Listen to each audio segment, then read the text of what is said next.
Un año más el concierto de Manos Unidas se lleva adelante en el Palau de la Música de Valencia. Sabemos que el Palau tiene las puertas abiertas siempre para Manos Unidas. Me gustaría que nos pudiera compartir lo que significa un concierto de esta categoría y además con la finalidad con que se hace.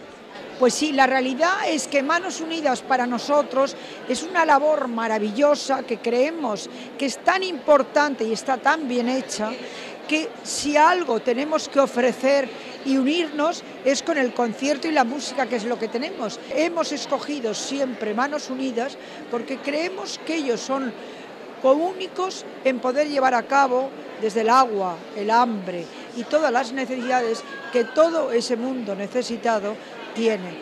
Sabemos que hay transparencia y que llega ese dinero que supone un poquito de cada uno de los que asisten al concierto.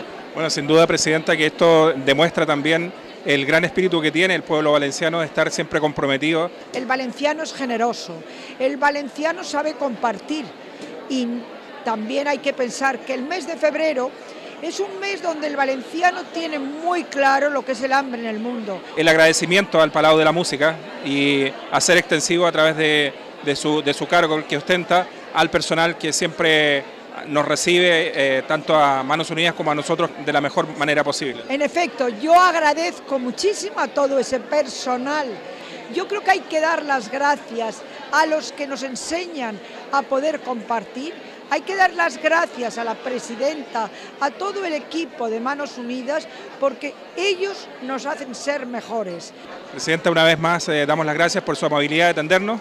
Este año y el siguiente también tengamos la oportunidad de darle las gracias a la ciudadanía valenciana. Seguro, porque es tradición, porque ya se ha quedado como algo en el calendario muy importante, donde siempre se busca que el programa sea muy bonito y donde siempre esperamos que sea un día importantísimo en esta casa porque es el Día de Manos Unidas. Muchísimas gracias.